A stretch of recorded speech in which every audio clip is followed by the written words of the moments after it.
ওই যে পানি নিয়ে আসছে, এখন সে পানি ঢালবে আর ভিডিও করতেছে, পানি ঢালতেছে আর ভিডিও করতেছে। ওই যে দেখছেন অবস্থা, অনেক সুন্দর। মানে ঢাকা থেকে বেরোলেই দেশটা অনেক সুন্দর লাগে। ঢাকায় গরম, এখানে গরম নাই, শীত শীত একটা ব্যাপার, কুয়াশা কুয়াশা একটা ফিল পাইতেছি। একটা চায়ের দোকান পাইছি আমরা এখানে, রুটিও বানাইতেছে। অ্যান্ড শহরটা অনেক বেশি ছোট একটা শহর আমার কাছে এরকম মনে হয়েছে। অনেকটা বরিশালের বিবির পুকুরের আশপাশের যে এরিয়া ওই রকম লাগতেছে এই জায়গাটা। এখন শেষ পর্যন্ত হোটেল পাবো কিনা, না বগুড়া চলে যেতে হবে বুঝতেছি না। আর এমন এক সকালবেলা আসছি আমরা।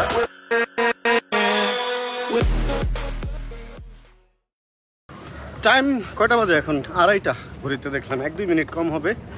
রেলগেট পার হয়ে হাঁটা ধরছি সামনের দিকে। হাতে একটা ব্যাগ যেটার মধ্যে আছে জুতা, কাঁধে একটা ব্যাগ যেটার মধ্যে আছে জামা কাপড়, হাফ প্যান্ট পরে শার্ট পরে রওনা হয়ে গেছি। সিরাজগঞ্জ যাব।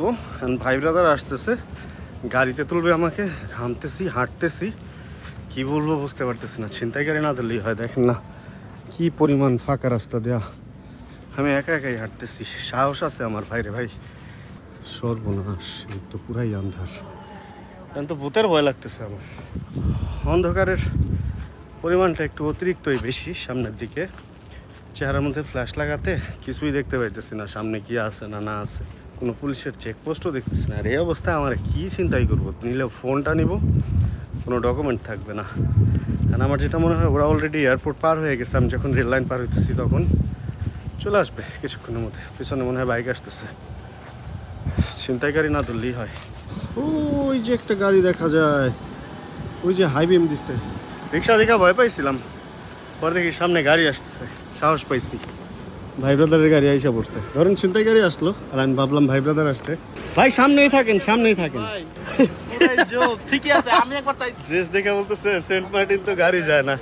আসলে আমার গেট আপটা সেন্ট মার্টিন যাওয়ার মতোই হয়েছে। এই লক খুলেন। আমার ওনাদের দেখে এনার্জি চলে আসছে। মানে এতক্ষণ মনে হইতেছিল রাস্তায় ঘুমায় যাবো, বাট এবার এনার্জি ফুলফিল। ঢুকো।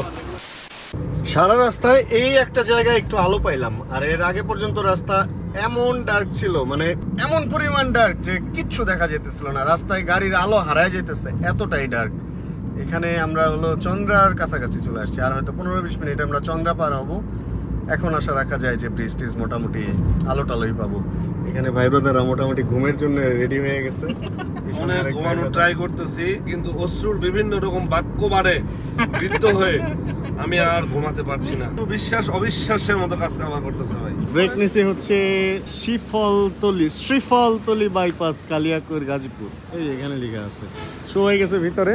ভাই একটু আগে এখানে গ্লাসের মধ্যে হাত দিয়ে লেখালেখি করতেছিল। মানে গ্লাসে অনেক ধুলা পড়ছে, এন্ড এসির বাতাস উপরে পড়ার কারণে গ্লাস একটু দেখেন ঘোলা ঘোলা হয়ে আছে। এসিটা অ্যাডজাস্ট করতে হবো। এন্ড ভাইরা ঠিক করছে হলো গাড়িটা একটু ধুবে, মানে ফ্রন্ট গ্লাসটা একটু ধুবে। আর প্রচন্ড অন্ধকার লাগতেছে। আমি বুঝতেছি না যে রাস্তা, আমি এরকম পরিমাণ অন্ধকার এর আগে আমার লাগে নাই। গাড়ির আলো কোনোভাবেই কাজ করতেছে না, রিফ্লেকশন হইতেছে না। রাস্তা এমন কালো লাগতেছে, অদ্ভুত। ধুলা টুলা থাকলে তো একটু রিফ্লেকশন হয়, বাট আজকে টোটালি রিফ্লেকশন নাই। এখানে আমরা তেমন কিছু খাবো না, টুকটাক একটু হয়তো হালকা চাটা নাস্তা করবো এই। অ্যান্ড রাস্তা এখন মোটামুটি ফাঁকা। চন্দ্রাটা পার হওয়ার পর থেকে রাস্তা মোটামুটি ফাঁকা। আর আরেকটা ব্যাপার হচ্ছে, অনেকেই গাড়ির ব্লগ খুব একটা পছন্দ করতেছেন না, বলতেছেন বাইকে লং ট্রিপ করার জন্য। আসলে গরমের পরিমাণ কেমন হয়েছে জানেনই তো। এর মধ্যে টুকটাক যে শুধু ট্যুর করতেছি তা না, আমরা আসলে কাজে দৌড়াইতেছি অ্যান্ড কাজের মাঝখানে ভিডিও বের করার ট্রাই করতেছি। এখন এর মধ্যে বাইক নিয়ে আসলে কোনোভাবেই পসিবল হচ্ছে না। যে ধুলা আর যে গরম, এখন আমরা একটু ওয়েদারটা মানে একটু সামঞ্জস্যপূর্ণ, একটু সহনীয় হইলেই আমরা বাইক নিয়ে ট্যুরে বের হয়ে যাবো। আপাতত লং ট্রিপগুলো একটু গাড়ি নিয়ে করতেছি, আর শর্ট তো ঢাকার মধ্যে বাইক নিয়ে চলতেছি। এই চলতেছে আমার অবস্থা, কারণ আমারও তো বেঁচে থাকতে হবে, তা নাহলে ব্লগ কীভাবে বানাবো বলেন? এই হলো অবস্থা। ওই যে পানি নিয়ে আসছে, এখন সে পানি ঢালবে আর ভিডিও করতেছে, পানি ঢালতেছে আর ভিডিও করতেছে। ওই যে দেখছেন অবস্থা। দেখ, চা ব্রেকটা দিয়ে আবার রওনা হই আমরা। আমরা অকটেন নেওয়ার জন্য থামছি হচ্ছে, এটা কোন জায়গা আমি বলতে পারতেছি না। ক্লিন ফুয়েল নামে একটা জায়গায়। এখানে আমাদের যে অকটেনের বিল দেওয়ার কথা, সে ওই যে দেখেন চরম পরিমাণে ঘুম দিছে, ডাকলে কথা বলতেছে কিন্তু সব ট্যুরেই খালি ঘুমাই, সারাক্ষণ ঘুমাই। কথা বললে উত্তর দেয় কিন্তু চোখ খুলে না। চোখ অলওয়েজ ওনার বন্ধই আছে, সময় ঘুমাই, সব ট্যুরে ঘুমাই। সেই একটা অবস্থা। আমরা টাঙ্গাইল পার হয়ে গেছি। টাঙ্গাইল পার হয়ে সম্ভবত 5-7 কিলো আসছি। এই অবস্থা চলতেছে আমাদের সাথে। সময় হলো 5:10 আর আমরা যমুনা ব্রিজে উঠতেছি। এই প্রথম যমুনা ব্রিজে আলোতে উঠলাম, তাও ফুলফিল আলো হয় নাই, হালকা হালকা আলো। ওই পাশে রেল লাইন, ট্রাকের প্রচন্ড পরিমাণ জ্যাম, প্রচন্ড মানে জ্যাম না আসলে ভিড়ভাড়টা, অনেক গাড়ি ঢুকতেছে এখানে। আর এর আগে যে ব্রেকটা নিছিলাম যেখানে আমরা ফুয়েল নিচ্ছি ওটা হলো টাঙ্গাইল বাইপাস পার হয়ে অল্প একটু সামনে, জায়গার নামটা মনে নাই, বলছিল কি একটা অদ্ভুত নাম, 2টা পার্টে অদ্ভুত একটা নামের কথা বলছে। এই truck truck truck truck truck. চলেন আমরা যমুনা ব্রিজ থেকে, ওই যে বাম পাশে নদী, ও না চর আসলে নদী না, ডান পাশে হচ্ছে ওই যে ব্রিজের মতো কিছু একটা, মানে ব্রিজের কাজ চলতেছে ভাই, ব্রিজের কাজ চলতেছে। ওই ব্রিজটা হয়ে গেলে সম্ভবত এখানে রেল লাইনটা বন্ধ হয়ে যাব, কারণ এই ব্রিজের মধ্যে রেল লাইন হওয়াতে মনে হয় কোনো ঝামেলা হইতেছে, রেলগাড়িও খুব আস্তে আস্তে যায়। যখন এটা পার হইতে মোটামুটি ভালো সময় লাগে, ওই মাথা পর্যন্ত দেখেন দেখা যাইতেছে, অনেক দূর অনেক দূর, প্রায় 7-8 মিনিট তো লাগেই এই ব্রিজ পার হইতেও। যাকে এই ব্রিজ পার হইতে হইতে মনে হয় সকাল হয়ে যাবে। এন্ড ভোর হলো, দৌড় খুলো, খুকুমনি উঠোরে না, খুকুমনি উঠে নাই এখনো। সিরাজগঞ্জ বিদ্যুৎ কেন্দ্র, সয়দাবাদ সিরাজগঞ্জ, আমরা যেখানে আসছি এই জায়গা, একটা কাকর গাছের নিচে আমরা দাঁড়াইছি। এই যে কাকর গাছটা, ওই যে ওইটা লেখা।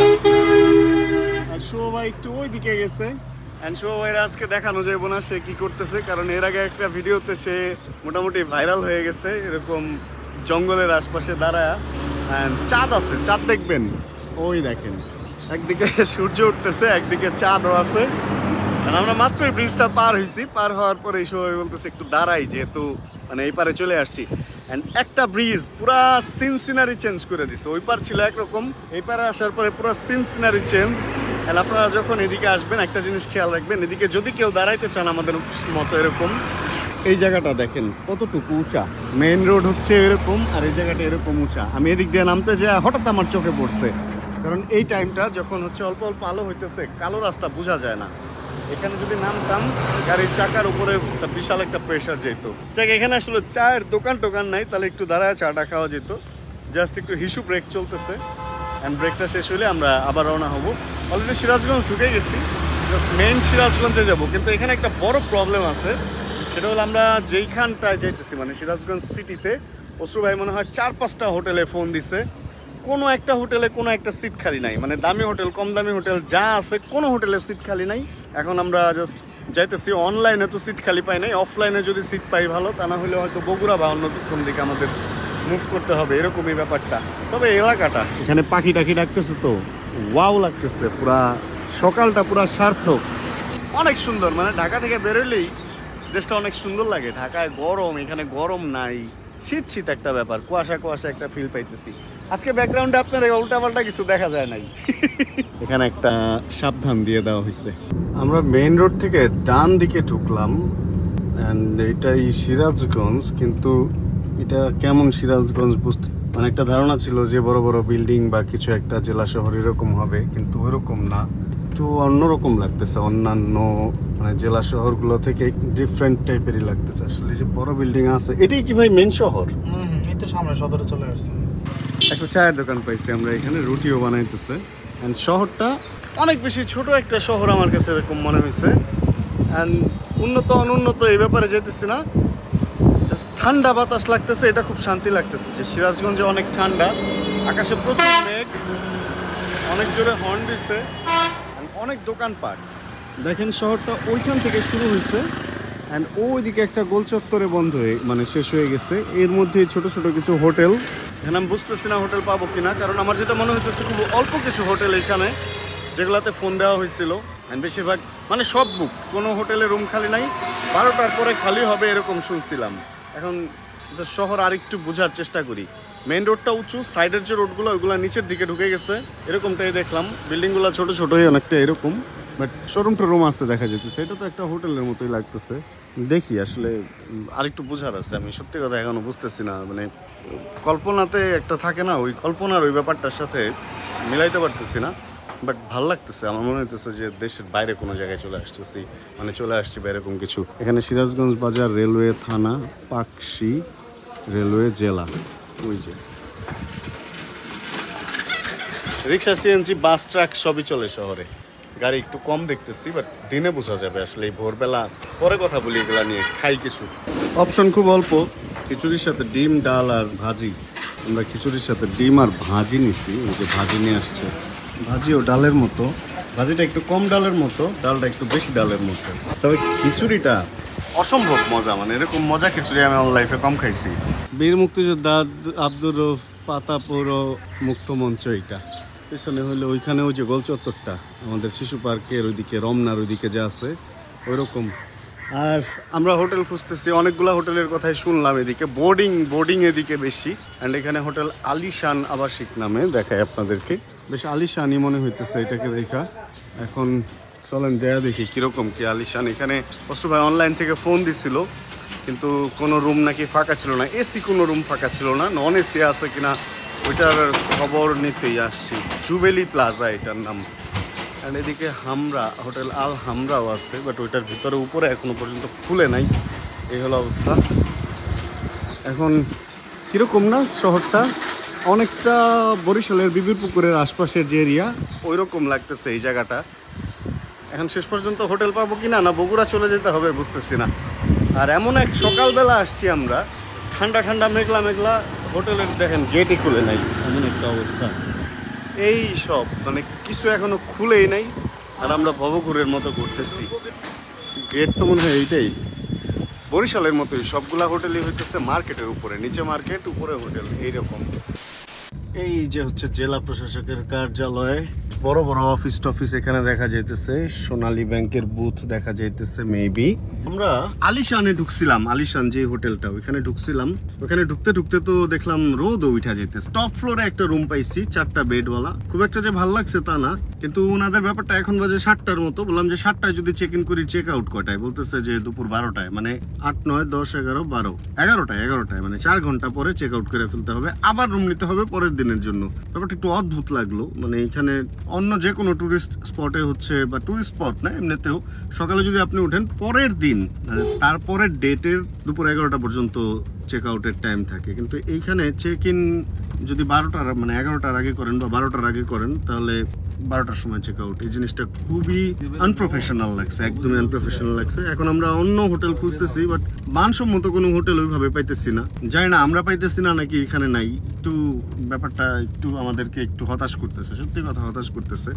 কারণ সারা রাত ড্রাইভ করে আইসা সকালে যদি আমরা কোনো হোটেল না পাই, আর যাও পাইতেছি এসি রুম কোনোটা ফাঁকা নাই। এসি রুম যেগুলো ফাঁকা আছে 2 জন থাকা যাবে, 3 জনের জন্য আরেক মানে এক্সট্রা একজনের জন্য আরেকটা রুম নেওয়া লাগবে, কোনো বেড অ্যাড করা যাবে না, কিচ্ছু না। কিরকম যেন শহরটা ঢোকার পরে যত ছোট মনে করছিলাম, আসলে শহরটা অতটাও ছোট না। শহরের ভিতরে ভিতরে দেখেন অনেক বড় এরিয়া, অনেক বিল্ডিং, অনেক কিছু। অ্যান্ড ওইটা হলো বাস স্ট্যান্ডের যে এরিয়াটা ছিল, মানে মেইন রোডের উপরে, কিন্তু মেইন রোড থেকে ডানে ঢুকলে অনেক বড় এলাকা। একটু ভুল ইনফরমেশন দিয়ে ফেলছিলাম, একটু হতাশ হয়ে গেছিলাম যে ছোট্ট একটা শহর বা কিছু, আসলে না, অনেক অনেক বড়। এখানে একটা পদ্ম পুকুরও আছে, কিন্তু পদ্ম পুকুরে পদ্ম ফুল নাই। এই যে এটা পদ্ম পুকুর দেখছিলাম লেখা। এখানে কুটুমবাড়ি নামে একটা রিসোর্ট আছে, সম্ভবত এইটা, বাট এটা এখনো পর্যন্ত খুলে নাই। কুটুমবাড়ি রেস্টুরেন্ট আছে, আর উপরে এটা মনে হয় বোর্ডিং বা কিছু হবে। সবাই বললো আবাসিক হোটেলই তো লেখা, আবাসিক হোটেল অ্যান্ড রেস্টুরেন্ট লেখা ভাই, কিন্তু তালা মেরে রাখছে, এখনো পর্যন্ত খুলে নাই। এই যে এইটাই হচ্ছে সেই আবাসিক হোটেল কুটুমবাড়ি, বাট এখনো খুলে নাই। এই হলো ব্যাপার। 7টার বেশি বাজে, কিন্তু সব বন্ধ। আমরা মনে হয় শেষ পর্যন্ত ওই আলিশান যে ওইখানেই আজকে থাকতে হবে। আমরা উঠছি 5তলায়, উঠছি, রুমও নিয়ে নিচ্ছি, কিন্তু আমাদের রুম নাম্বার হলো এইটা 501, কিন্তু এখনো পর্যন্ত আমাদেরকে রুম খুইলা দেওয়া হয় নাই। যদি পেছন দিকটায় আপনাদেরকে দেখাই, সামনে চায়নাবাদের ওই যে ঘুরে ইলেকট্রিক, বাতাস থেকে ঘুরে ঘুরে ইলেকট্রিক বানায়, ওইগুলা দেখছি, আমি দেখাচ্ছি আপনাদের। আর পেছন পাশটা হইলো এরকম, বেশ সুন্দর, পুকুর টুকুরওয়ালা, বেশ সুন্দর একটা এলাকার, অনেক বড়, অনেক বিল্ডিং টিল্ডিং আছে, বেশ উন্নত। সামনের জায়গাটা ঢুকলে মনে হয় যে অনেক প্রাচীন একটা শহর, কিন্তু ভেতরের পাশটা শহরের অনেক বেশি সুন্দর। বড় বড় গাছ আছে, সেই ঠান্ডা একটা ভাইব আছে। রোদ একটু একটু উঠছে, মেঘলা ভাবটা চলে গেছে। অ্যান্ড গাছপালা, পাখি, ওই যে দেখেন বক বৈশা আছে গাছে, এই যে গাছে অনেক বক বসা এখানে। আর এখান থেকে এই পাশটা হচ্ছে নদী, ওই যে আপনাদেরকে জুম করে দেখাই, ওই যে ওই পাখাগুলা। যাক, এখন কতক্ষণ নাগাদ আমাদের রুমটা রেডি করে দেয় এটা হলো বড় কথা। সবাই ঘুমেছিল, উঠতেছে, উঠার পরে হয়তো এগুলা রেডি করে দিবে। 4 বিছানার একটা রুম নিচ্ছি আমরা, চাইলে আমাদের সাথে আরও একজন এক্সট্রা থাকতে পারবে, বাট ওটা আমরা ব্যাগ ট্যাগ রাখার কাজে ব্যবহার করব। ওয়াইফাইও আছে দেখা যেতেছে, অ্যান্ড সব রুমে মোটামুটি বাইরে থেকে, এদিকে রুমগুলো বাইরে থেকেই তালা, মনে হয় লোকজন খুব একটা নাই, বাট এদিকে আবার লোকজন আছে। এই জন্য কথা একটু জোরে না বলি, আস্তে ধীরে এই কথা বলি, এই হলো কথা। আর কথার মধ্যে কথা আর কিছু নেই, এখন রুমে ঢুকবো আর ঘুমাবো, এটা হলো মেইন কথা। রুমটা রেডি হোক, তারপর রুম দেখাইতেছি। এক একজনের অপেক্ষা, একজন বসে অপেক্ষা, একজন সিঁড়িতে দাঁড়ায় অপেক্ষা যে কখন আমাদের রুম রেডি করে দিবে। হোটেলের ব্যাপারটা অতটা মানে উন্নত হয় নাই আসলে, যেটা ঢাকা বা অন্যান্য ট্যুরিস্ট স্পটগুলোতে যেরকম ওরকম হয় নাই। এদিকে হোটেল খুঁজতে বুঝাইয়া দিচ্ছে, পুরা বুঝাইয়া দিচ্ছে। তবে বাতাসটা হেভি শান্তির লাগতেছে, মেঘলা মেঘলা মিলা ভাল লাগছে, মোটামুটি ভাল লাগছে। এই ভিডিওতে কতটুকু দেখাইতে পারবো জানি না, এর পরের ভিডিওতে সিরাজগঞ্জ ঘুরে আপনাদেরকে দেখাবো একদম পুরাটা। এবার একটু ঘুমের জন্য দেখি রুমটা আগে রেডি করাই। অবশেষে আমাদের রুম হচ্ছে রেডি, অ্যান্ড এই যে এক ভাই এখানে শুয়ে মোটামুটি ঘুমের প্রস্তুতি, আরেক ভাই ওইদিকে 4 বিছানার একটা রুম নেওয়া হয়েছে। অশ্রু ভাই মাথার উপরে বালিশ দিয়ে ঘুমায় গেছে। দুইটা ফ্যানও আছে আমাদের রুমে, আর প্রচণ্ড পরিমাণ ঠান্ডা বাতাস, সত্যি কথা যেটা বাইরে থেকে আসতেছে। ওই পাশের জানালাটা খোলা যায় না, ওটা যদি খুলতাম রুম নাকি বরফ হয়ে যেত, এরকমটাই ধারণা করা হচ্ছে আর কি। আমাদের এখানে যে 3 অভিজ্ঞ লোক আছে, আমরা 3 জন এটা এই রুমে আমরা সিমলা মানালিতে আছি নাকি বাংলাদেশে আছি এটা টের পাচ্ছি না। যাক, এবার একটা ঘুম দেই, 8টা প্রায় বাজে। বাকি কাহিনী ঘুম থেকে ওঠার পর এখনকার মতো টাটা বলতেই হবে। তবে ভাল লাগছে। ফার্স্ট ইমপ্রেশন যদি বলেন, সিরাজগঞ্জ ঢুকে প্রথমে একটু হতাশ হয়েছি, কিন্তু ভিতরে ঘুরে হোটেল অ্যান্ড সব কিছু দেখে মোটামুটি সিরাজগঞ্জ ভালো লেগে গেছে। Check the mic and make sure it sound right, boy.